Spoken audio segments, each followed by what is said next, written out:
It was supposed to be one of the happiest days of the year, my granddaughter Lily's 6th birthday. I'd been looking forward to it for weeks. I had baked her favorite chocolate cake from scratch, the same recipe my late husband used to make for her father when he was little.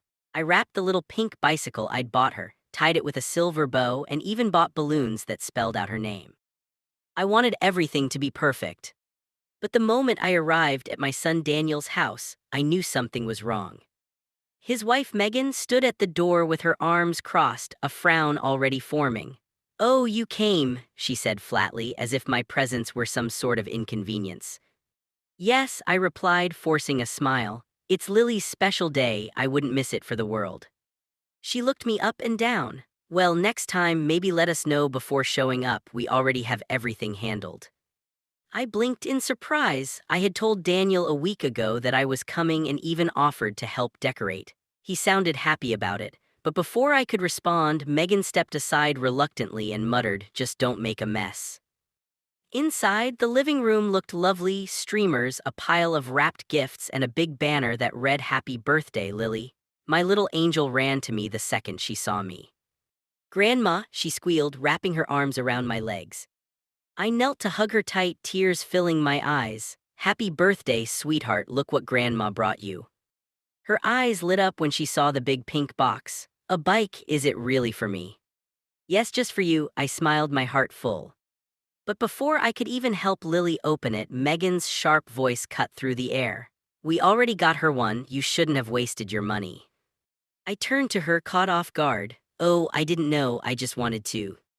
"Well, now she has two," Megan interrupted coldly. "Maybe next time you can ask before buying things."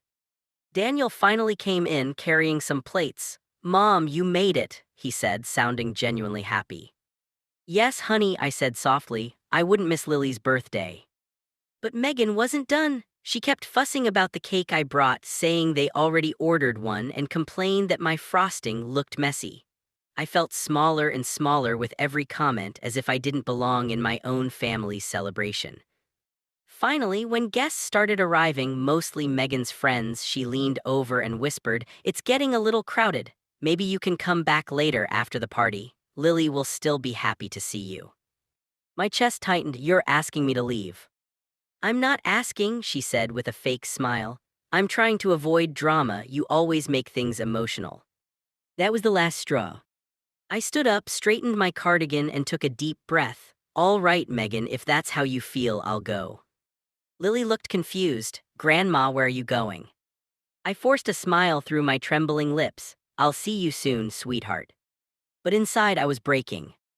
I walked out, my hands shaking as I held the cake and the carefully wrapped presents I'd brought. I sat in my car for several minutes, tears streaming down my face. I couldn't believe I had been thrown out on my granddaughter's birthday. That night, I made a decision. For years, I had been paying for things quietly, helping Daniel with their mortgage, buying clothes for Lily, even paying for Megan's car repair once. I did it because I wanted to help my family. I thought it made me part of their life, but clearly I was only welcome when they needed me. The next morning, I canceled everything. The college fund I had set up for Lily under my name, I froze it.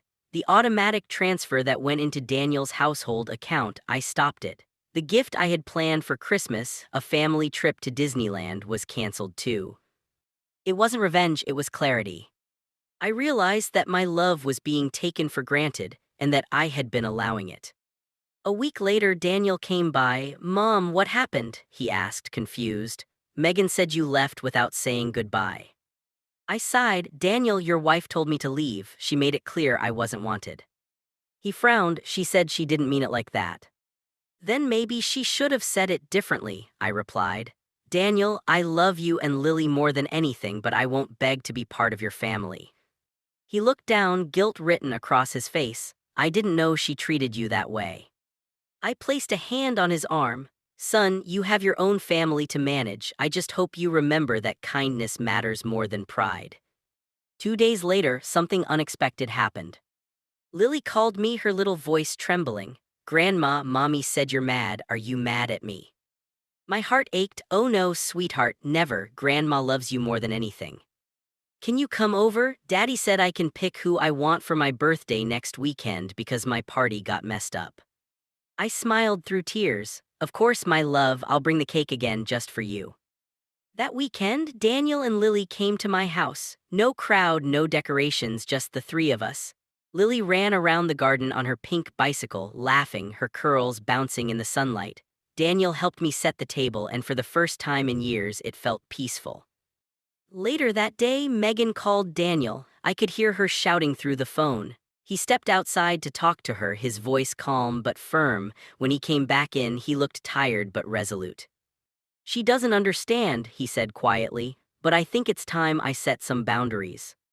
I nodded, good, do it for yourself and for Lily. As the sun set, Lily curled up beside me, her tiny hand clutching mine. Grandma, this was the best birthday ever. Tears welled in my eyes. I'm so glad, sweetheart. I realized something that evening. Sometimes the love we give freely is not always appreciated, but that doesn't mean we should stop loving. It just means we must protect our hearts from those who don't value them. A few months later, Daniel and Megan separated for a while. He told me he needed space to think. I didn't ask questions, I just supported him quietly. And through it all, I never stopped showing Lily what family truly meant: kindness, respect, and unconditional love. Because even when others throw you out, life has a way of bringing you back where you belong. And that's exactly what happened to me, one birthday, one broken heart, and one small miracle at a time.